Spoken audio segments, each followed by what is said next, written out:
Good afternoon दोस्तों। तो आज हिंदी साहित्य के 100 प्रश्न उत्तर की चर्चा किया जाएगा और इससे पहले भारतेंदु काल, द्विवेदी काल, छायावाद काल, प्रगतिवाद और प्रयोगवाद से जुड़े विभिन्न प्रकार के प्रश्न उत्तर की चर्चा की जा चुकी है और आज नई कविता और साठोत्तरी कविता से जुड़े प्रश्न उत्तर की चर्चा की जाएगी और इसके बाद हिंदी गद्य का विकास से जुड़े प्रश्न उत्तर की चर्चा की जाएगी। तो अगर आपने अभी तक मेरे पहले के क्लासेस नहीं देखे हैं तो आप जाके देख सकते हैं। ये सभी प्रश्न उत्तर विभिन्न प्रकार के प्रतियोगी परीक्षाओं में पूछे गए हैं, तो इसे जानना आवश्यक है। तो चलिए शुरू करते हैं। पहला प्रश्न तो यहाँ पे पूछा गया है, सानेट की रचना के लिए कौन प्रसिद्ध हैं? तो सानेट की रचना के लिए कौन प्रसिद्ध हैं, उनका नाम क्या है? तो इसका सही उत्तर होगा आपका त्रिलोचन। तो सानेट की रचना के लिए त्रिलोचन प्रसिद्ध हैं, तो आप इसको नोट कर सकते हैं। चलिए आगे बढ़ते हैं। सांप शीर्षक प्रसिद्ध व्यंग्य कविता किसकी मानी जाती है? तो सांप शीर्षक प्रसिद्ध व्यंग्य कविता के लेखक का नाम क्या है? तो इसका सही उत्तर होगा आपका अज्ञेय। तो अज्ञेय इसके लेखक माने जाते हैं, तो आप इसको नोट कर सकते हैं। और यहाँ से प्रश्न ये भी आ सकता है कि सांप किस प्रकार के साहित्यिक विधा के अंतर्गत आती है? तो ये जो है व्यंग्य कविता के अंतर्गत आती है। तो यहाँ से दो प्रकार के प्रश्न आ सकते हैं, तो आप इसको नोट कर सकते हैं। चलिए आगे बढ़ते हैं। यहाँ पे प्रश्न पूछा गया है, नवगीत दशक 1, 2, 3 तथा नवगीत अर्धशती के संपादक का नाम क्या है? तो नवगीत दशक 1, 2, 3 तथा नवगीत अर्धशती के संपादक का नाम क्या है? तो इसका सही उत्तर होगा आपका शंभुनाथ सिंह। तो शंभुनाथ सिंह जो हैं ये नवगीत दशक 1, 2, 3 तथा नवगीत अर्धशती के संपादक माने जाते हैं, तो आप इसको नोट कर सकते हैं। चलिए आगे बढ़ते हैं। यात्रा में साथ साथ शीर्षक गीत काव्य के संपादक का नाम क्या है? तो यात्रा में साथ साथ शीर्षक गीत काव्य के संपादक का नाम क्या है? ये प्रश्न कई बार पूछा गया है, तो इसे जानना आवश्यक है। तो इसका सही उत्तर होगा आपका देवेंद्र शर्मा इंद्र। तो देवेंद्र शर्मा इंद्र जो हैं इसके संपादक माने जाते हैं। और यहाँ से प्रश्न ये भी आ सकता है कि यात्रा में साथ साथ ये किस प्रकार के काव्य के अंतर्गत आती है? तो ये जो है गीत काव्य के अंतर्गत आती है। तो यहाँ से भी दो प्रकार के प्रश्न आ सकते हैं, तो आप इसको नोट कर सकते हैं। चलिए आगे बढ़ते हैं। यहाँ पे प्रश्न पूछा गया है, हिंदी में बिंब शब्द का प्रयोग सबसे पहले किसने किया था? तो हिंदी में बिंब शब्द का प्रयोग सबसे पहले किसने किया था? किस विद्वान ने किया था? उनका नाम क्या है? तो इसका सही उत्तर होगा आपका आचार्य रामचंद्र शुक्ल ने। तो आचार्य रामचंद्र शुक्ल ने सबसे पहले हिंदी में बिंब शब्द का प्रयोग किया था, तो आप इसको नोट कर सकते हैं। ये प्रश्न कई बार पूछा गया है। चलिए आगे बढ़ते हैं। तार सप्तक मूलतः किस प्रकार की रचनाओं का संकलन है? तो तार सप्तक मूलतः किस प्रकार की रचनाओं का संकलन है? तो इसका सही उत्तर होगा आपका प्रगतिवादी। चलिए आगे बढ़ते हैं। नरगिस डिप्टी साहब आए, कुत्ता भौंकने लगा, देवी सरस्वती शीर्षक कविता किसकी मानी जाती है? तो नरगिस डिप्टी साहब आए, कुत्ता भौंकने लगा, देवी सरस्वती शीर्षक कविता किसकी मानी जाती है? लेखक का नाम क्या है? तो इसका सही उत्तर होगा आपका निराला। तो सूर्यकांत त्रिपाठी निराला जो हैं इसके लेखक माने जाते हैं, तो आप इसको नोट कर सकते हैं। चलिए आगे बढ़ते हैं। तो यहाँ पर एक पंक्ति दी गई है, तो बताना है इस पंक्ति के लेखक का नाम क्या है। तो सबसे पहले पंक्ति पढ़ रहे हैं। तुम्ही चिरंतन जीवन की उन्नायक भविता छवि विश्व की मोहिनी कवि मनयन कविता। ये पंक्ति किसकी मानी जाती है? तो फिर से पढ़ते हैं। तुम्ही चिरंतन जीवन की उन्नायक भविता छवि विश्व की मोहिनी कवि मनयन कविता। तो इस पंक्ति के लेखक का नाम क्या है? तो इसका सही उत्तर होगा आपका निराला। तो निराला इसके लेखक माने जाते हैं, तो आप इसको नोट कर सकते हैं। चलिए आगे बढ़ते हैं। यहाँ पर भी एक पंक्ति दिया गया है, तो बताना है इस पंक्ति के लेखक का नाम क्या है। तो सबसे पहले पंक्ति पढ़ते हैं। बहुत ही प्रसिद्ध पंक्ति है, कई बार ये विभिन्न प्रकार के प्रतियोगी परीक्षा में ये पंक्ति पूछी गई है, तो इसके बारे में जानना आवश्यक है कि इसके लेखक का नाम क्या है और ये किस रचना से लिया गया है। देख रहा हूँ आज विश्व में ग्रामीण नयन से, सोच रहा हूँ जटिल जगत पर जीवन पर जनमन से। तो इस पंक्ति के लेखक का नाम क्या है? तो फिर से पढ़ते हैं। देख रहा हूँ आज विश्व को मैं ग्रामीण नयन से, सोच रहा हूँ जटिल जगत पर जीवन पर जन मन से। तो इस पंक्ति के लेखक का नाम क्या है? तो इसका सही उत्तर होगा आपका सुमित्रा नंदन पंत। तो सुमित्रा नंदन पंत इस पंक्ति के लेखक माने जाते हैं और ये पंक्ति ग्राम्या से लिया गया है। तो यहाँ से दो प्रकार के प्रश्न आ सकते हैं। चलिए आगे बढ़ते हैं। यहाँ पर भी एक पंक्ति दिया गया है, तो बताना है इस पंक्ति के लेखक का नाम क्या है। तो सबसे पहले पंक्ति पढ़ते हैं। याद आता मुझे अपना वह तरुणी ग्राम, याद आती लचियाँ औ आम। तो इस पंक्ति के लेखक का नाम क्या है? तो फिर से पढ़ते हैं। याद आता मुझे अपना वह तरुणी ग्राम, याद आती लचियाँ ओ आम। तो इस पंक्ति के लेखक का नाम क्या है? तो इसका सही उत्तर होगा आपका नागार्जुन। तो नागार्जुन इसके लेखक माने जाते हैं, तो आप इसको नोट कर सकते हैं। चलिए आगे बढ़ते हैं। मुझे जगत जीवन का प्रेमी, बना रहा है प्यार तुम्हारा। इस पंक्ति के लेखक का नाम क्या है? बहुत ही प्रसिद्ध पंक्ति है, कई बार पूछा गया है, तो आप इसको नोट कर सकते हैं। तो फिर से पढ़ते हैं। मुझे जगत जीवन का प्रेमी, बना रहा प्यार तुम्हारा। तो इस पंक्ति के लेखक का नाम क्या है? तो इसका सही उत्तर होगा आपका त्रिलोचन। तो त्रिलोचन इसके लेखक माने जाते हैं, तो आप इसको नोट कर सकते हैं। चलिए आगे बढ़ते हैं। यहां पर भी एक बहुत ही प्रसिद्ध पंक्ति दी गई है।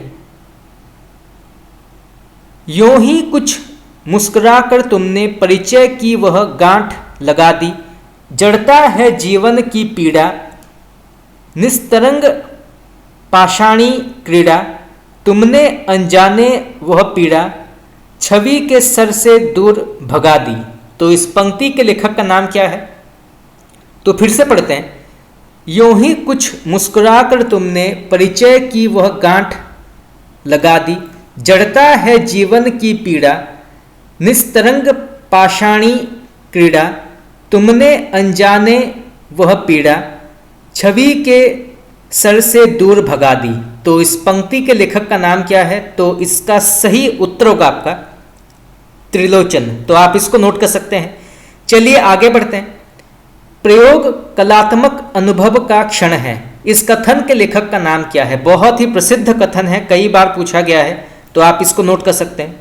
तो प्रयोग कलात्मक अनुभव का क्षण है, इस कथन के लेखक का नाम क्या है? तो इसका सही उत्तर होगा आपका रघुवीर सहाय। तो रघुवीर सहाय इसके लेखक माने जाते हैं, तो आप इसको नोट कर सकते हैं। चलिए आगे बढ़ते हैं। अहम अंतर्गुहावासी, स्वरती क्या मैं चिन्हता कोई न दूजी राह, जानता क्या नहीं निज में, बद्ध होकर है नहीं निर्वाह। तो इस पंक्ति के लेखक का नाम क्या है? तो इसका सही उत्तर होगा आपका अज्ञेय। तो आप इसको नोट कर सकते हैं। चलिए आगे बढ़ते हैं। वंचना है चांदनी, झूठ वह आकाश का निर्वधि गहन विस्तार, शिशिर की राका निशा की शांति है निस्सार। तो इस पंक्ति के लेखक का नाम क्या है? तो फिर से पढ़ते हैं।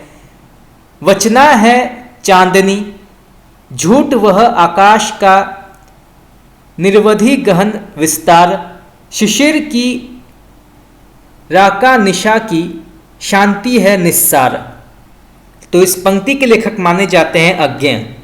चलिए आगे बढ़ते हैं। बाप बेटा बेचता है, भूख से बेहाल होकर, धर्म धीरज प्राण खोकर। तो इस पंक्ति के लेखक का नाम क्या है? बहुत ही प्रसिद्ध पंक्ति है, नेट में कई बार पूछा गया है, तो आप इसको नोट कर सकते हैं। बाप बेटा बेचता है, भूख से बेहाल होकर, धर्म धीरज प्राण खोकर। तो इस पंक्ति के लेखक का नाम क्या है? तो इसका सही उत्तर होगा आपका केदारनाथ अग्रवाल। तो केदारनाथ अग्रवाल इसके लेखक माने जाते हैं, तो आप इसको नोट कर सकते हैं। चलिए आगे बढ़ते हैं। रूप तरंग किसका काव्य संग्रह माना जाता है? तो रूप तरंग किसका काव्य संग्रह माना जाता है? इसके लेखक का नाम क्या है? तो इसका सही उत्तर होगा आपका डॉक्टर राम विलास शर्मा। तो डॉक्टर राम विलास शर्मा जो हैं ये रूप तरंग के लेखक माने जाते हैं, तो आप इसको नोट कर सकते हैं। चलिए आगे बढ़ते हैं। जीवन के शान में किसका काव्य संग्रह माना जाता है? तो जीवन के शान में किसका काव्य संग्रह माना जाता है? इसके लेखक का नाम क्या है? तो इसके लेखक माने जाते हैं शिव मंगल सिंह सुमन। तो शिव मंगल सिंह सुमन जो हैं जीवन के शान में काव्य संग्रह के लेखक माने जाते हैं, तो आप इसको नोट कर सकते हैं। सुमन इनका उपनाम है, तो यहाँ से भी ये प्रश्न आ सकता है कि सुमन उपनाम से कौन से साहित्यकार जाने जाते हैं? तो वो हैं शिव मंगल सिंह। चलिए आगे बढ़ते हैं। राह के दीपक किसका काव्य संग्रह माना जाता है? ये प्रश्न आपका नेट में कई बार पूछा गया है। तो राह के दीपक किसका काव्य संग्रह माना जाता है? इसके लेखक का नाम क्या है? तो इसका सही उत्तर होगा आपका रांगे राघव। चलिए आगे बढ़ते हैं। यहाँ पर एक कथन दिया गया है, तो बताना है इस कथन के लेखक का नाम क्या है। तो सबसे पहले कथन पढ़ते हैं। जिस तरह कल्पना प्रवण अंतर्दृष्टि छायावाद की विशेषता है और अंतर्मुखी बौद्धिक दृष्टि प्रयोगवाद की, उसी तरह सामाजिक यथार्थ दृष्टि प्रगतिवाद की विशेषता है। तो ये कथन किसका माना जाता है? बहुत ही प्रसिद्ध कथन है, कई बार पूछा गया है, तो आप इसको नोट कर सकते हैं। तो जिस तरह कल्पना प्रवण अंतर्दृष्टि छायावाद की विशेषता है और अंतर्मुखी बौद्धिक दृष्टि प्रयोगवाद की, उसी तरह सामाजिक यथार्थ दृष्टि प्रगतिवाद की विशेषता है। तो इस कथन के लेखक का नाम क्या है? तो इसका सही उत्तर होगा आपका डॉक्टर नामवर सिंह। तो आप इसको नोट कर सकते हैं। चलिए आगे बढ़ते हैं। अब हिंदी कविता ना तो रस की प्यासी है, न अलंकार की इच्छुक, और न संगीत के तुकांत पदावली की भूखी। अब वह चाहती है किसान की वाणी, मजदूर की वाणी और जन मन की वाणी। इस प्रसिद्ध कथन के लेखक का नाम क्या है? ये भी कई बार पूछा गया है, तो आप इसको नोट कर सकते हैं। तो फिर से पढ़ते हैं। अब हिंदी कविता ना तो रस की प्यासी है, न अलंकार की इच्छुक, और न संगीत के तुकांत पदावली की भूखी। अब वह चाहती है किसान की वाणी, मजदूर की वाणी और जन मन की वाणी। तो इस कथन के लेखक का नाम क्या है? तो इसका सही उत्तर होगा आपका केदारनाथ अग्रवाल। तो आप इसको नोट कर सकते हैं। ये प्रश्न जो है टीजीटी में कई बार पूछा गया है, पीजीटी में कई बार पूछा गया है, तो इसके बारे में जानना आवश्यक है। चलिए आगे बढ़ते हैं। धीरे उठाओ मेरी पालकी, मैं हूँ सुहागिन गोपाल की, शीर्षक गीत किसका माना जाता है? तो धीरे उठाओ मेरी पालकी, मैं हूँ सुहागिन गोपाल की, शीर्षक गीत किसका माना जाता है? इसके लेखक का नाम क्या है? तो इसका सही उत्तर होगा आपका केदारनाथ अग्रवाल। तो आप इसको नोट कर सकते हैं। चलिए आगे बढ़ते हैं। यहां पे प्रश्न पूछा गया है कौन प्रगतिवादी कवि बाबा नाम से प्रसिद्ध है? ये प्रश्न आपका कई बार नेट में पूछा गया है और टीजीटी पीजीटी परीक्षा में भी कई बार पूछा गया है, तो इसके बारे में जानना आवश्यक है। तो कौन प्रगतिवादी कवि बाबा नाम से प्रसिद्ध है? तो इसका सही उत्तर होगा आपका नागार्जुन। तो आप इसको नोट कर सकते हैं, नागार्जुन। चलिए आगे बढ़ते हैं। यहां पे प्रश्न पूछा गया है, भस्मांकुर नामक खंड काव्य किसका माना जाता है? तो भस्मांकुर नामक खंड काव्य के लेखक का नाम क्या है? तो इसका सही उत्तर होगा आपका नागार्जुन। और यहां से प्रश्न ये भी आ सकता है कि भस्मांकुर किस प्रकार के काव्य के अंतर्गत आता है? तो ये जो है खंड काव्य के अंतर्गत आता है। तो यहां से दो प्रकार के प्रश्न आ सकते हैं। चलिए आगे बढ़ते हैं। खून और शोले, प्रेत का बयान, चना जोर गरम और अब तो बंद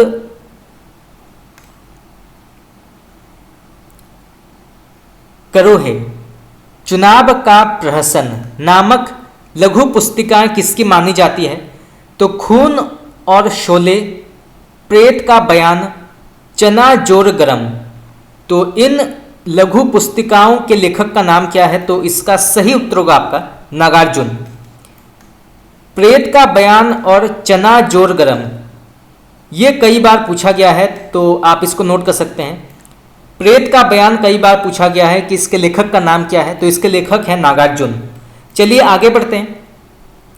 हिंदी में व्यंग या तो निराला ने लिखा है या नागार्जुन ने और केदार ने, तो इस कथन के लेखक का नाम क्या है? तो हिंदी में व्यंग या तो निराला ने लिखा है या नागार्जुन ने और केदार ने, तो इस कथन के लेखक का नाम क्या है? तो इसका सही उत्तर होगा आपका डॉक्टर नामवर सिंह। चलिए आगे बढ़ते हैं। तो यहां पर एक पंक्ति दिया गया है, तो बताना है इस पंक्ति के लेखक का नाम क्या है और ये पंक्ति जो है किस कविता के अंतर्गत आती है। तो सबसे पहले पंक्ति पढ़ते हैं। कई दिनों तक चूल्हा रोया, चक्की रही उदास, कई दिनों तक कानी कुतिया सोई उनके पास। तो इस पंक्ति के लेखक का नाम क्या है? ये प्रश्न आपका नेट में पूछा गया है, तो आप इसको नोट कर सकते हैं। कई दिनों तक चूल्हा रोया, चक्की रही उदास, कई दिनों तक कानी कुतिया सोई उनके पास। तो इस पंक्ति के लेखक का नाम क्या है और ये पंक्ति जो है किस कविता के अंतर्गत आती है? तो इसका सही उत्तर होगा आपका, इसके लेखक है नागार्जुन और ये जो है अकाल और उसके बाद कविता के अंतर्गत आती है। तो आप इसको नोट कर सकते हैं। चलिए आगे बढ़ते हैं।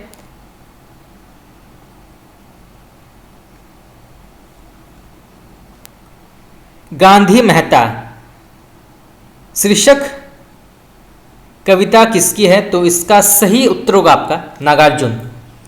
आओ रानी हम ढोएंगे पालकी, काली माई शासन की बंदूक, क्या हुआ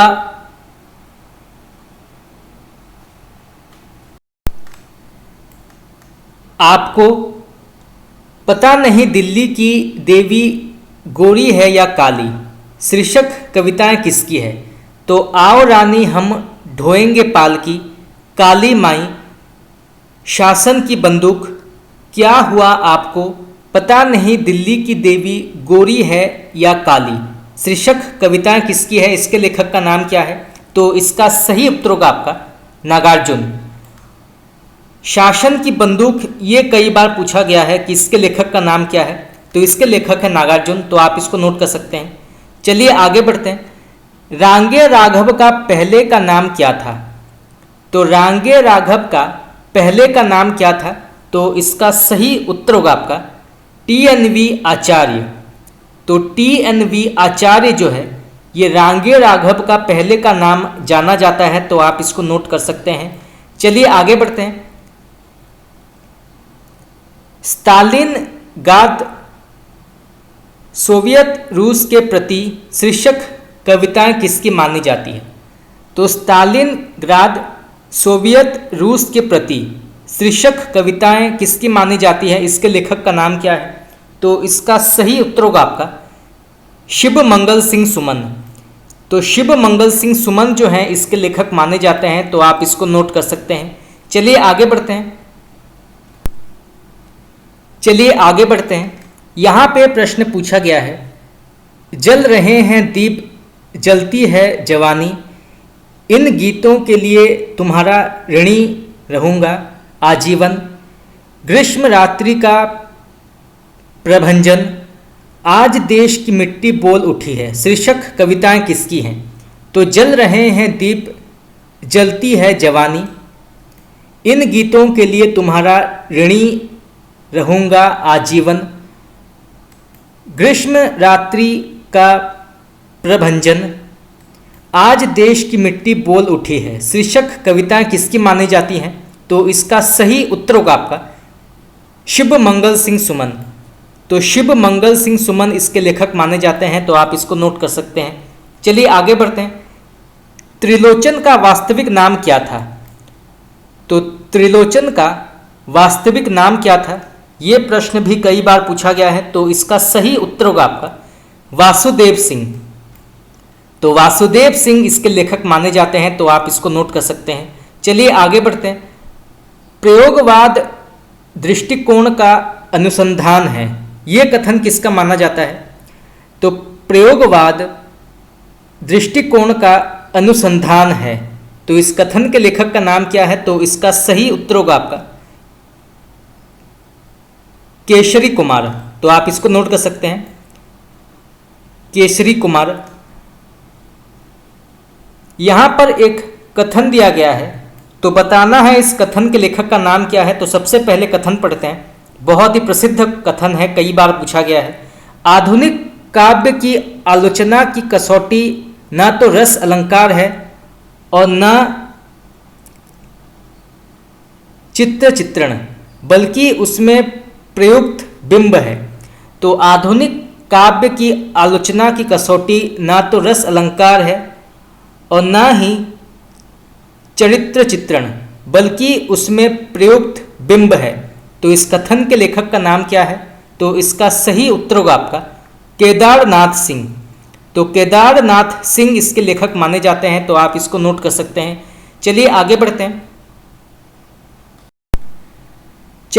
बढ़ते हैं। यहाँ पे प्रश्न पूछा गया है, अज्ञेय को किस कृति पर ज्ञानपीठ पुरस्कार मिला था? तो अज्ञेय को किस कृति पर ज्ञानपीठ पुरस्कार मिला था, उसका नाम क्या है? तो इसका सही उत्तर होगा आपका कितनी नावों में कितनी बार।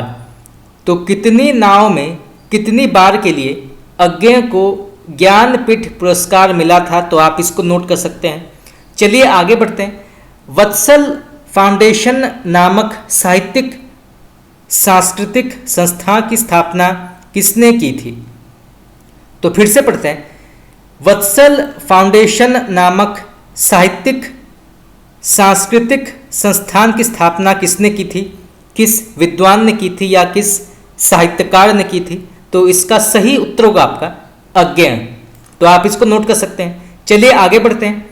यहाँ पर एक पंक्ति दी गई है, तो बताना है इस पंक्ति के लेखक का नाम क्या है। ये एक वाक्य पंक्ति है और ज़्यादातर परीक्षाओं में एक वाक्य पंक्ति अधिकतर पूछे जाते हैं, तो इसे जानना आवश्यक है। प्यार में अभिमान की परकसक ही रोने नहीं देती, इस पंक्ति के लेखक का नाम क्या है? तो प्यार में अभिमान की परकसक ही रोने नहीं देती, तो इस कथन के लेखक का नाम क्या है? तो इसका सही उत्तर होगा आपका अज्ञेय। तो अज्ञेय इस कथन के लेखक माने जाते हैं, तो आप इसको नोट कर सकते हैं। चलिए आगे बढ़ते हैं। मुक्तिबोध की कविता को लावा किसने कहा है? तो मुक्तिबोध की कविता को लावा किसने कहा है? तो इसका सही उत्तर होगा आपका प्रभाकर माचवे। तो प्रभाकर माचवे ने मुक्तिबोध की कविता को लावा कहा है। ये प्रश्न भी कई बार पूछा गया है, तो आप इसको नोट कर सकते हैं। और यहाँ से प्रश्न ये भी आ सकता है कि प्रभाकर माचवे ने किसकी कविताओं को लावा कहा है? तो वो है मुक्तिबोध। मुक्तिबोध की कविता को अरक्षित जीवन की कविता किसने कहा है? तो मुक्तिबोध की कविता को अरक्षित जीवन की कविता किसने कहा है, उनका नाम क्या है? तो इसका सही उत्तर होगा आपका डॉक्टर रामविलास शर्मा। तो डॉक्टर रामविलास शर्मा ने मुक्तिबोध की कविता को आरक्षित जीवन की कविता कहा है। तो आप इसको नोट कर सकते हैं, यहाँ से भी कई प्रश्न पूछा गया है। चलिए आगे बढ़ते हैं। मुक्तिबोध के काव्य को निषेध का निषेध किसने कहा है? तो मुक्तिबोध के काव्य को निषेध का निषेध किसने कहा है, उनका नाम क्या है? तो इसका सही उत्तर होगा आपका डॉक्टर नामवर सिंह। तो डॉक्टर नामवर सिंह ने मुक्तिबोध के काव्य को निषेध का निषेध कहा है। तो आप इसको नोट कर सकते हैं। चलिए आगे बढ़ते हैं। यहाँ पर भी एक पंक्ति दिया गया है, तो बताना है इस पंक्ति के लेखक का नाम क्या है। तो सबसे पहले पंक्ति पढ़ते हैं। उदयाचल से किरण धेनुए हाँक ला रहा वह प्रभात का ग्वाला। तो इस पंक्ति के लेखक का नाम क्या है? तो उदयाचल से किरण धेनुए हाँक ला रहा वह प्रभात का ग्वाला। तो इस पंक्ति के लेखक का नाम क्या है? तो इसका सही उत्तर होगा आपका नरेश मेहता। तो नरेश मेहता इसके लेखक माने जाते हैं। तो आप इसको नोट कर सकते हैं। चलिए आगे बढ़ते हैं।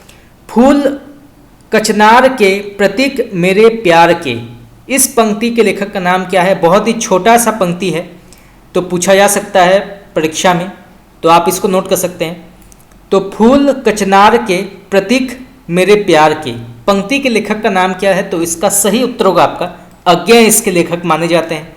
चलिए आगे बढ़ते हैं। अकविता के प्रमुख कवि कौन हैं? तो अकविता के अंतर्गत कौन से प्रमुख कवि आते हैं? तो सबसे पहले आते हैं श्याम परमार, फिर आते हैं जगदीश चतुर्वेदी, फिर मुद्रा राक्षस, प्रभाकर माचवे, सौमित्र मोहन, गंगा प्रसाद विमल, मोना गुलाटी, नरेंद्र धीर। तो ये जो हैं अकविता के प्रमुख कवि माने जाते हैं। सबसे पहले श्याम परमार, फिर जगदीश चतुर्वेदी, मुद्रा राक्षस, प्रभाकर माचवे, सौमित्र मोहन, गंगा प्रसाद विमल, मोना गुलाटी और नरेंद्र धीर। चलिए आगे बढ़ते हैं। अकविता को अंतर्विरोधों की अन्वेषक कविता किसने कहा है? तो अकविता को अंतर्विरोधों की अन्वेषक कविता किसने कहा है, उनका नाम क्या है? तो इसका सही उत्तर होगा आपका श्याम परमार। तो आप इसको नोट कर सकते हैं, यहां से प्रश्न आ सकता है। चलिए आगे बढ़ते हैं। यहां पे प्रश्न पूछा गया है, सांप्रतिक कविता का नारा किसने दिया था? तो सांप्रतिक कविता का नारा किसने दिया था?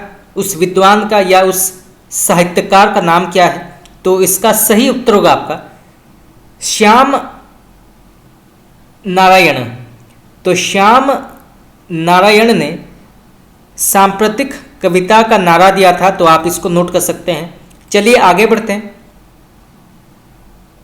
युयुत्सावाद के प्रवक्ता कौन माने जाते हैं? तो युयुत्सावाद के प्रवक्ता कौन माने जाते हैं? तो इसका सही उत्तर होगा आपका शलभ श्रीराम सिंह। तो शलभ श्रीराम सिंह जो हैं ये युयुत्सावाद के प्रवर्तक माने जाते हैं। तो आप इसको नोट कर सकते हैं।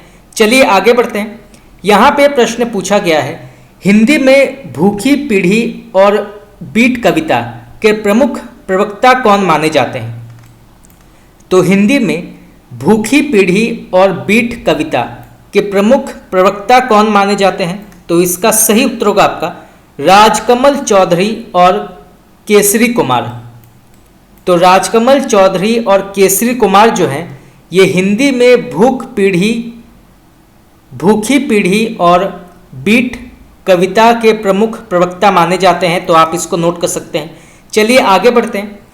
आगामी कल की उद्धवोत्मुखी नूतन कविता धारा के रूप में सनातन सूर्योदय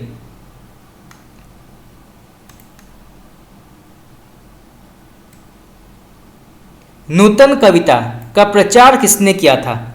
तो फिर से पढ़ते हैं।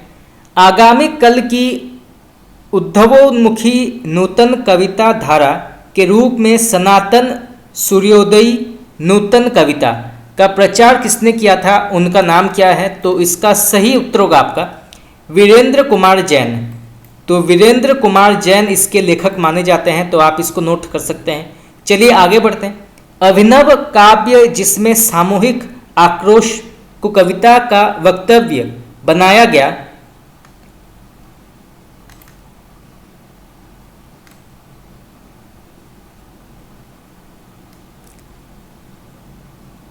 के प्रवक्ता एवं प्रमुख कवि कौन थे? तो फिर से पढ़ते हैं। अभिनव काव्य जिसमें सामूहिक आक्रोश को कविता का वक्तव्य बनाया गया के प्रवक्ता एवं प्रमुख कवि कौन थे? तो सबसे पहले प्रवक्ता आते हैं जगदीश चतुर्वेदी, फिर आते हैं प्रमुख पक्षधर के अंतर्गत आते हैं रमेश कुंतल मेघ, इंद्रनाथ मदान और गंगा प्रसाद विमल। तो प्रवक्ता के अंतर्गत आते हैं जगदीश चतुर्वेदी और प्रमुख कवि के अंतर्गत आते हैं रमेश कुंतल मेघ और इंद्रनाथ मदान। तो आप इसको नोट कर सकते हैं, यहाँ से प्रश्न आ सकता है। चलिए आगे बढ़ते हैं। निर्दिशायामी कविता के प्रचारक कौन थे?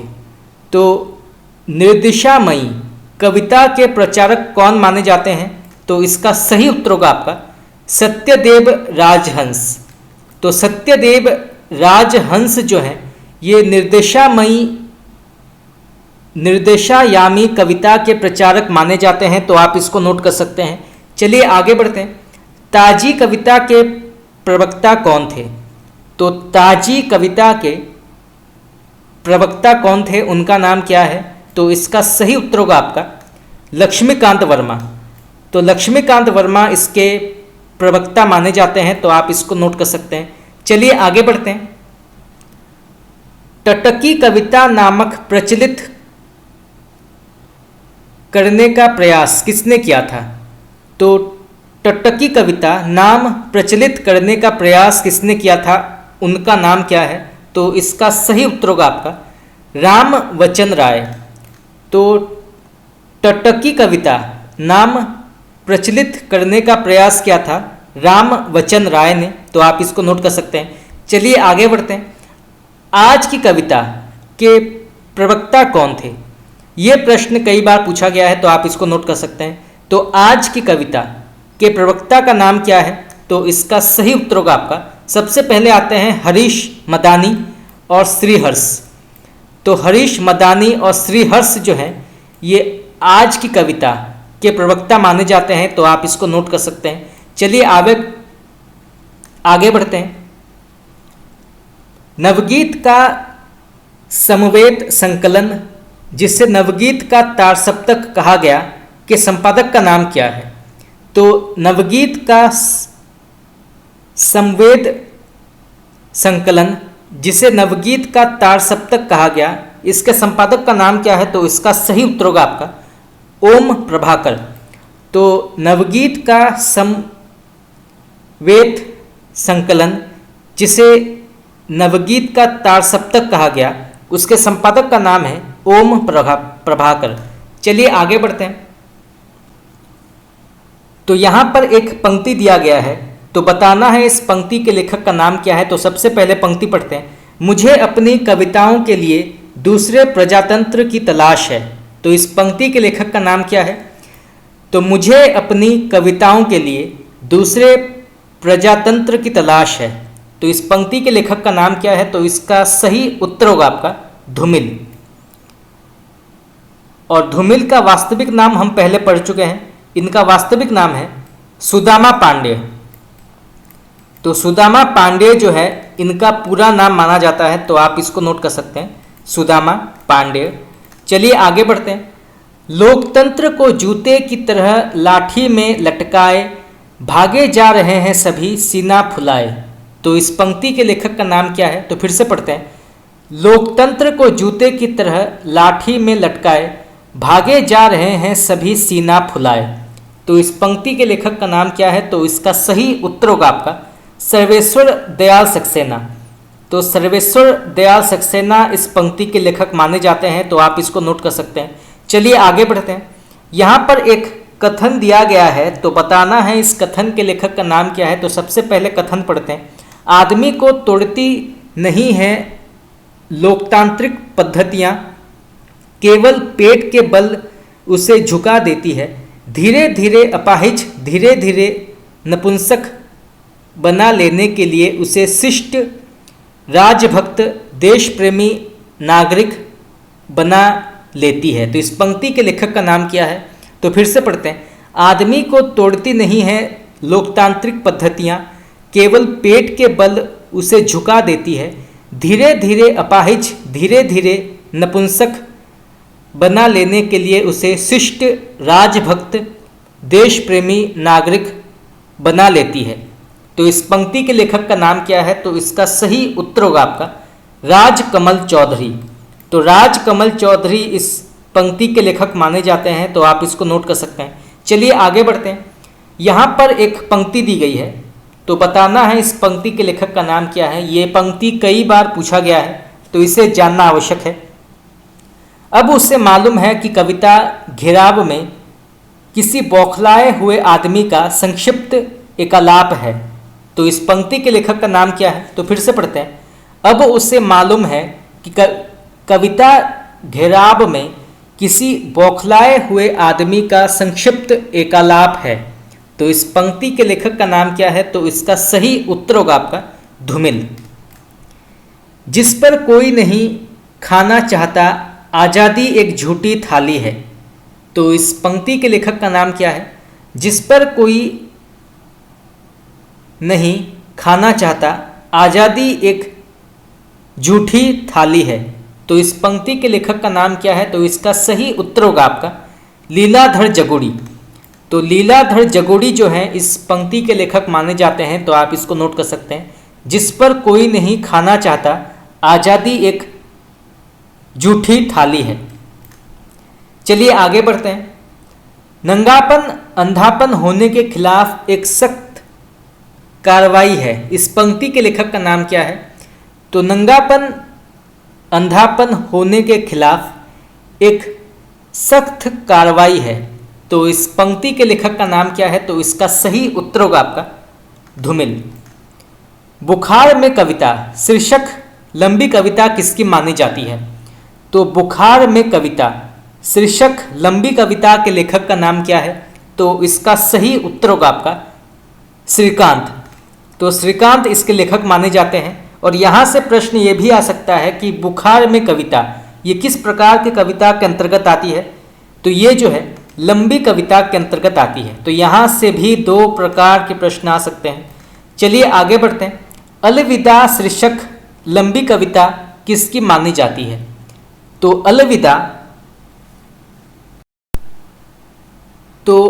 अलविदा शीर्षक लंबी कविता के लेखक माने जाते हैं विजयदेव नारायण शाही। तो विजयदेव नारायण शाही जो हैं ये अलविदा शीर्षक लंबी कविता के लेखक माने जाते हैं। तो आप इसको नोट कर सकते हैं विजयदेव नारायण शाही। चलिए आगे बढ़ते हैं। सबसे अच्छी कविता शीर्षक लंबी कविता किसकी मानी जाती है?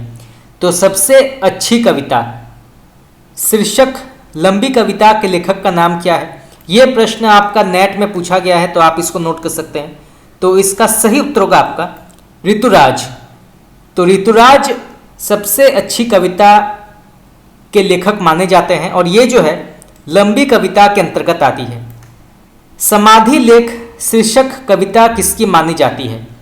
तो समाधि लेख शीर्षक कविता किसकी मानी जाती है? तो इसके लेखक माने जाते हैं श्रीकांत।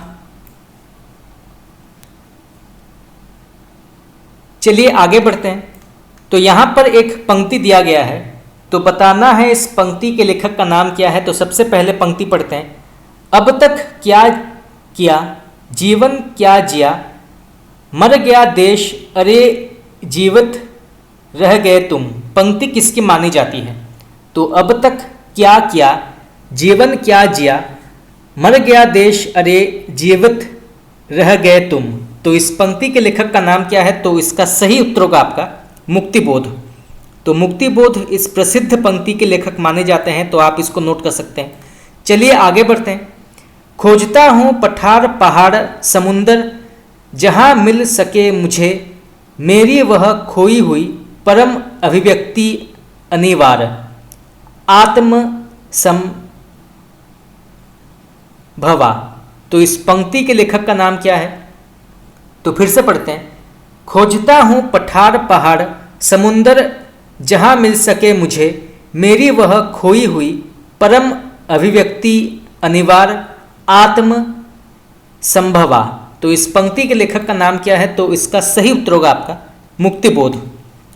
तो मुक्तिबोध इसके लेखक माने जाते हैं, तो आप इसको नोट कर सकते हैं। चलिए आगे बढ़ते हैं। वे एक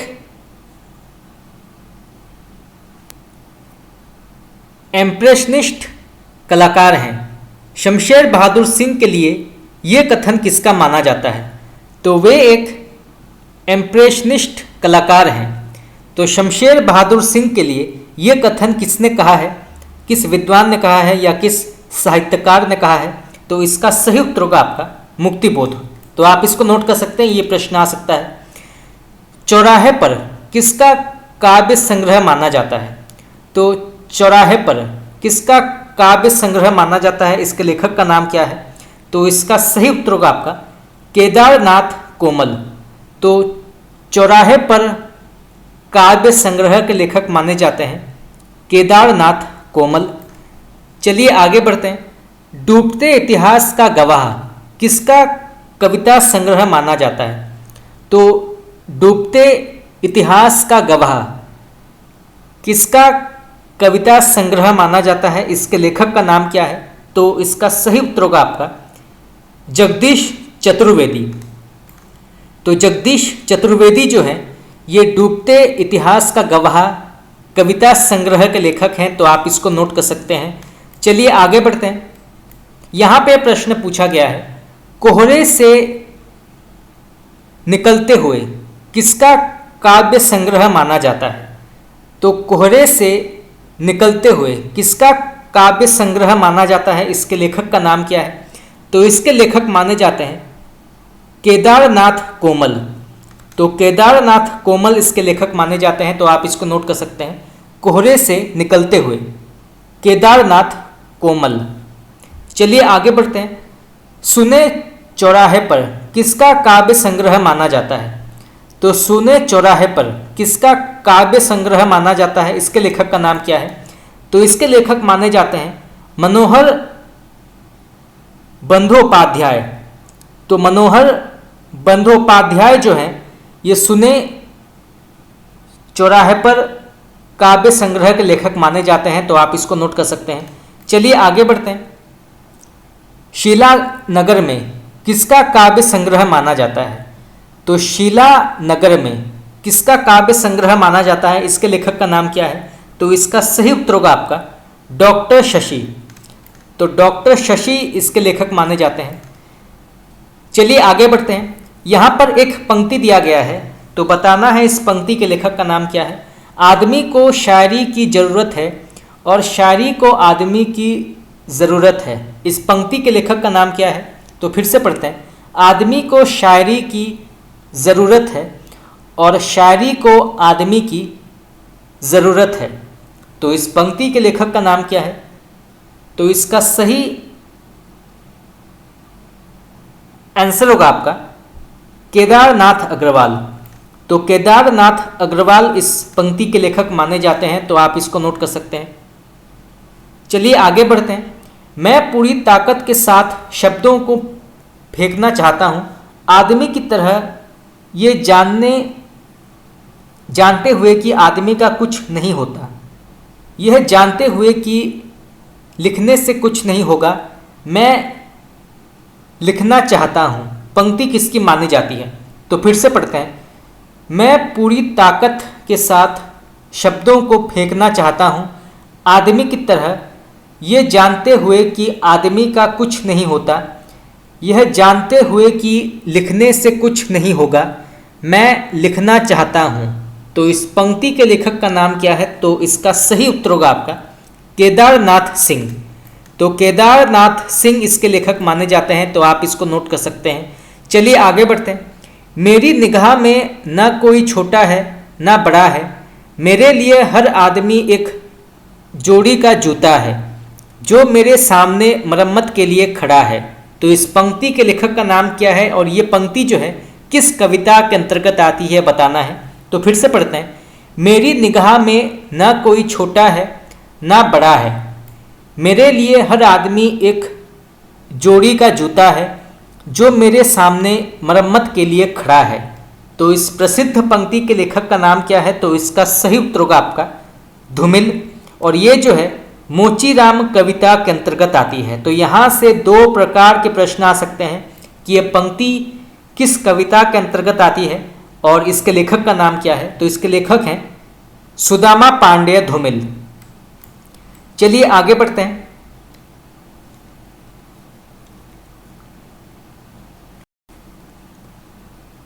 के राज में आयो नहीं बसंत, अपथ कटीली डाल के गावत है गुणपंथ। तो इस पंक्ति के लेखक का नाम है केदारनाथ अग्रवाल। चलिए आगे बढ़ते हैं। प्रश्न भरी दृष्टियाँ किसका गीत संग्रह माना जाता है? तो प्रश्न भरी दृष्टियाँ किसका गीत संग्रह माना जाता है? इसके लेखक का नाम क्या है? तो इसका सही उत्तर होगा आपका तारादत्त निर्विरोध। तो तारादत्त निर्विरोध इसके लेखक माने जाते हैं, तो आप इसको नोट कर सकते हैं। चलिए आगे बढ़ते हैं। एक चावल नेह रिधा किसका गीत संग्रह माना जाता है? तो एक चावल नेह रिधा किसका काव्य या किसका गीत संग्रह माना जाता है? तो इसका सही उत्तर होगा आपका उमाकांत मालवीय। तो उमाकांत मालवीय इस गीत संग्रह के लेखक माने जाते हैं, तो आप इसको नोट कर सकते हैं। सपने महक उठे किसका गीत संग्रह माना जाता है? तो सपने महक उठे किसका गीत संग्रह माना जाता है? इसके लेखक का नाम क्या है? तो इसका सही उत्तर होगा आपका रामावतार त्यागी। तो रामावतार त्यागी इसके लेखक माने जाते हैं, तो आप इसको नोट कर सकते हैं। चलिए आगे बढ़ते हैं। काफी हाउस में एक मेलोड्रामा शीर्षक चर्चित कविता किसकी मानी जाती है? तो काफी हाउस में एक मेलोड्रामा शीर्षक चर्चित कविता के लेखक का नाम क्या है? तो इसका सही उत्तर होगा आपका सर्वेश्वर दयाल सक्सेना। तो सर्वेश्वर दयाल सक्सेना जो है ये काफी हाउस में एक मेलोड्रामा के लेखक हैं, तो आप इसको नोट कर सकते हैं। और यहाँ से प्रश्न ये भी आ सकता है कि ये जो है किस प्रकार के साहित्यिक विधा के अंतर्गत आती है? तो ये कविता के अंतर्गत आती है। चलिए आगे बढ़ते हैं। तो यहाँ पर कुछ प्रसिद्ध काव्य संग्रह के नाम दिए गए हैं, तो बताना है इन प्रसिद्ध काव्य संग्रहों के लेखक का नाम क्या है। तो सबसे पहले पढ़ते हैं। काठ की घंटियाँ, बांस का पुल, एक सूनी नाव, गर्म हवाएं, कुआनो नदी, जंगल का दर्द, खूंटियों पर टंगे लोग किसका काव्य संग्रह माना जाता है? तो फिर से पढ़ते हैं। काठ की घंटियाँ, बांस का पुल, एक सूनी नाव, गर्म हवाएं, कुआनो नदी, जंगल का दर्द और खूंटियों पर टंगे लोग किसका काव्य संग्रह माना जाता है? तो इसका सही उत्तर होगा आपका सर्वेश्वर दयाल सक्सेना। तो आप इसको नोट कर सकते हैं।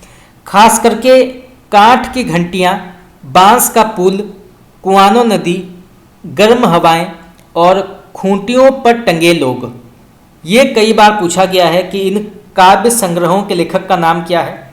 तो इसके लेखक हैं सक्सेना, तो आप इसको नोट कर सकते हैं। चलिए आगे बढ़ते हैं। लीक पर वे चले जिनके चरण दुर्बल और हारे हैं, हमें तो हमारी यात्रा से बने ऐसे अनिर्मित पंथ प्यारे हैं। तो इस पंक्ति के लेखक का नाम क्या है? तो फिर से पढ़ते हैं। लीक पर वे चलें जिनके चरण दुर्बल और हारे हैं, हमें तो हमारी यात्रा से बने ऐसे अनिर्मित पंथ प्यारे हैं। तो इस प्रसिद्ध पंक्ति के लेखक का नाम क्या है? तो इसका सही उत्तर होगा आपका सर्वेश्वर दयाल सक्सेना। तो आप इसको नोट कर सकते हैं, ये प्रश्न भी कई बार पूछा गया है। चलिए आगे बढ़ते हैं। सीढ़ियों पर धूप, हंसो हंसो जल्दी हंसो, लोग भूल गए कुछ पत्ते कुछ चिट्ठियाँ, किसका काव्य संग्रह माना जाता है? तो सीढ़ियों पर धूप, हंसो हंसो जल्दी हंसो, लोग भूल गए कुछ पत्ते कुछ चिट्ठियाँ, किसका काव्य संग्रह माना जाता है? इसके लेखक का नाम क्या है? तो इसका सही उत्तर होगा आपका रघुवीर सहाय। तो रघुवीर सहाय इसके लेखक माने जाते हैं। तो आप इसको नोट कर सकते हैं। चलिए आगे बढ़ते हैं। मैं अपनी एक मूर्ति बनाता हूँ और एक डहाता हूँ और आप कहते हैं कि कविता की है, इस पंक्ति के लेखक का नाम क्या है? तो फिर से पढ़ते हैं।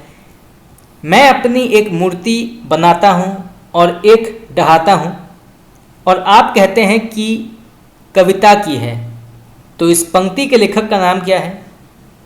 तो इसका सही उत्तर होगा आपका रघुवीर सहाय। तो इस प्रसिद्ध पंक्ति के लेखक का नाम है रघुवीर सहाय। तो आप इसको नोट कर सकते हैं।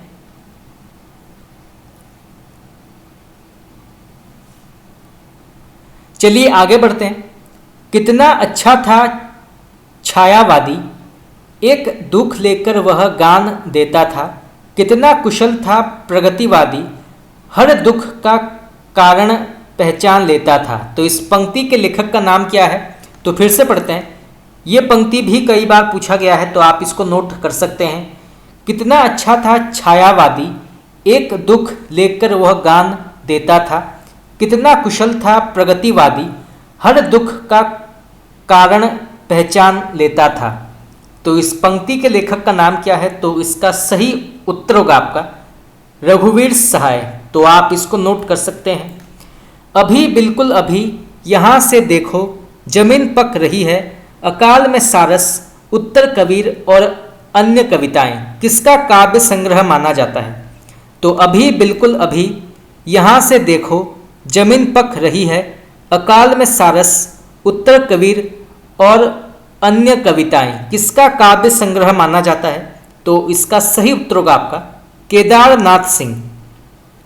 तो केदारनाथ सिंह इसके लेखक माने जाते हैं। तो आप इसको नोट कर सकते हैं। चलिए आगे बढ़ते हैं। यहाँ पर एक पंक्ति दिया गया है, तो बताना है इस पंक्ति के लेखक का नाम क्या है। तो सबसे पहले पंक्ति पढ़ते हैं। मैंने जब भी सोचा मुझे रामचंद्र शुक्ल की मूछें याद आई, मूछों को मैं दबी बारीक सी हंसी, हंसी के पीछे कविता का राज, कविता के राज पर हंसती हुई मूछें, इस पंक्ति के लेखक का नाम क्या है? तो फिर से पढ़ते हैं। मैंने जब भी सोचा मुझे रामचंद्र शुक्ल की मूछें याद आई, मूछों में दबी बारीक सी हंसी, हंसी के पीछे कविता का राज, कविता के राज पर हंसती हुई मूछें। तो इस पंक्ति के लेखक का नाम क्या है? तो इसका सही उत्तर होगा आपका केदारनाथ सिंह। तो आप इसको नोट कर सकते हैं। बहुत ही प्रसिद्ध पंक्ति है, परीक्षा में आ सकता है। बनारस शीर्षक प्रसिद्ध कविता किसकी मानी जाती है? तो बनारस शीर्षक प्रसिद्ध कविता के लेखक का नाम क्या है? तो इसका सही उत्तर होगा आपका केदारनाथ सिंह। तो केदारनाथ सिंह इसके लेखक माने जाते हैं। और यहाँ से प्रश्न ये भी आ सकता है कि बनारस किस प्रकार के साहित्यिक कृति के अंतर्गत आती है या किस प्रकार के साहित्यिक विधा के अंतर्गत आती है? तो ये जो है कविता के अंतर्गत आती है। बाघ शीर्षक लंबी कविता किसकी मानी जाती है? तो बाघ शीर्षक लंबी कविता के लेखक का नाम क्या है? तो इसके लेखक हैं केदारनाथ सिंह और ये जो है लंबी कविता के अंतर्गत आती है। चलिए आगे बढ़ते हैं। अकविता के पुरोध कौन है? तो अकविता के पुरोध कौन है? तो इसका सही उत्तर होगा आपका राजकमल चौधरी और श्याम परमार तथा जगदीश चतुर्वेदी। तो राजकमल चौधरी और श्याम परमार तथा जगदीश चतुर्वेदी। चलिए आगे बढ़ते हैं। मुक्ति प्रसंग और कंकावती किसका काव्य संग्रह माना जाता है? तो मुक्ति प्रसंग और कंकावती किसका काव्य संग्रह माना जाता है? इसके लेखक का नाम क्या है? तो इसके लेखक हैं राजकमल चौधरी। तो आप इसको नोट कर सकते हैं, ये प्रश्न आ सकता है। चलिए आगे बढ़ते हैं। नवगीत के प्रमुख प्रवक्ता कौन माने जाते हैं? तो नवगीत के प्रमुख प्रवक्ता कौन माने जाते हैं? तो सबसे पहले आते हैं शंभुनाथ सिंह, जगदीश गुप्त, ठाकुर प्रसाद सिंह, रविंद्र भ्रमर, रामदरस मिश्र, श्री कृष्ण तिवारी। तो ये जो हैं प्रमुख नवगीत के प्रवक्ता माने जाते हैं। सबसे पहले शंभुनाथ सिंह, फिर जगदीश गुप्त, ठाकुर प्रसाद सिंह, रविंद्र भ्रमर, रामदरस मिश्र और श्री कृष्ण तिवारी। तो आप इसको नोट कर सकते हैं, ये प्रश्न आ सकता है। चलिए आगे बढ़ते हैं। मगध, माया दर्पण, जलसा घर, दिनारंभ किसका काव्य संग्रह माना जाता है? तो मगध, माया दर्पण, जलसा घर और दिनारंभ किसका काव्य संग्रह माना जाता है? इसके लेखक का नाम क्या है? तो इसका सही उत्तर होगा आपका श्रीकांत वर्मा। तो आप इसको नोट कर सकते हैं। चलिए आगे बढ़ते हैं। तो यहाँ पर एक पंक्ति दी गई है, तो बताना है इस पंक्ति के लेखक का नाम क्या है। तो सबसे पहले पंक्ति पढ़ते हैं। यह जनतंत्र जिसकी रोज सैकड़ों बार हत्या होती है और हर बार वह भेड़ियों की जुबान पर जिंदा है। तो इस पंक्ति के लेखक का नाम क्या है? तो इसका सही उत्तर होगा आपका धूमिल। तो आप इसको नोट कर सकते हैं। चलिए आगे बढ़ते हैं। अपने यहाँ संसद तेली की वह धानी है जिसमें आधा तेल है आधा पानी है। बहुत ही प्रसिद्ध पंक्ति है। तो अपने यहाँ संसद तेली की वह घानी है जिसमें आधा तेल है आधा पानी है। तो इस प्रसिद्ध पंक्ति के लेखक का नाम क्या है? तो इसका सही उत्तर होगा आपका धूमिल। तो धूमिल इसके लेखक माने जाते हैं। इनका एक बहुत ही प्रसिद्ध कविता है संसद से सड़क तक। तो आप इसको नोट कर सकते हैं। कई बार ये प्रश्न पूछा गया है कि संसद से सड़क तक के लेखक का नाम क्या है? तो इसके लेखक हैं धूमिल। चलिए आगे बढ़ते हैं। भूख से रिरियाती हुई हथेली का नाम गया है और भूख से तनी हुई मुट्ठी का नाम। तो इस पंक्ति के लेखक का नाम क्या है? तो इसका सही उत्तर होगा आपका धूमिल। तो आप इसको नोट कर सकते हैं। चलिए आगे बढ़ते हैं। हाँ हाँ मैं कवि हूँ, कवि यानी भाषा में भदेश हूँ। तो इस पंक्ति के लेखक का नाम क्या है? तो हाँ हाँ मैं कवि हूँ, कवि यानी भाषा में भदेश हूँ। तो इस पंक्ति के लेखक कौन है? तो इसका सही उत्तर होगा आपका धूमिल। तो आप इसको नोट कर सकते हैं। तो दोस्तों इसी के साथ हमारा आज का प्रश्न उत्तर क्लास यहाँ पे समाप्त हुआ। आज हमने 100 विशेष नवगीत, प्रयोगवाद, नई कविता, साठोत्तरी कविता से जुड़े प्रश्न उत्तर की चर्चा की। आगे हम और भी इसके प्रश्न उत्तर की चर्चा करेंगे और इसके बाद हिंदी गद्य का विकास से जुड़े महत्वपूर्ण प्रश्न उत्तर की चर्चा करेंगे, जो कई बार परीक्षा में पूछा गया है। परंतु आज के लिए इतना ही। अगर आप लोगों को मेरा क्लास अच्छा लगा तो आप मुझे कमेंट करके बता सकते हैं। आपका बहुत बहुत धन्यवाद।